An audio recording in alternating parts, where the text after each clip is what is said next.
NA-18 Haripur में धमकी आमेज़ बयान पर इलेक्शन कमीशन ने वज़ीर आला खैबर पख्तूनख्वा और उम्मीदवार शहनाज उमर अयूब को आज तलब कर लिया।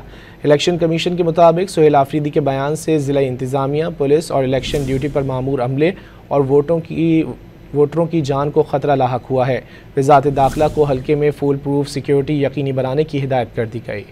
NA-18 हरीपुर में धमकी आमेज़ बयान पर इलेक्शन कमीशन ने वज़ीर आला खैबर पख्तूनख्वा और उम्मीदवार शहनाज उमर अयूब को आज तलब कर लिया। इलेक्शन कमीशन के मुताबिक सुहेल आफरीदी के बयान से ज़िला इंतज़ामिया, पुलिस और इलेक्शन ड्यूटी पर मामूर अमले और वोटरों की जान को ख़तरा लाहक हुआ है।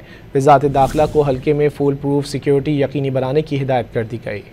NA-18 हरीपुर में धमकी आमेज़ बयान पर इलेक्शन कमीशन ने वज़ीर आला खैबर पख्तूनख्वा और उम्मीदवार शहनाज उमर अयूब को आज तलब कर लिया।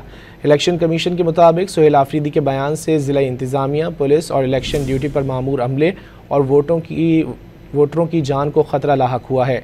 वज़ारत दाखिला को हल्के में फुल प्रूफ सिक्योरिटी यकीनी बनाने की हिदायत कर दी गई।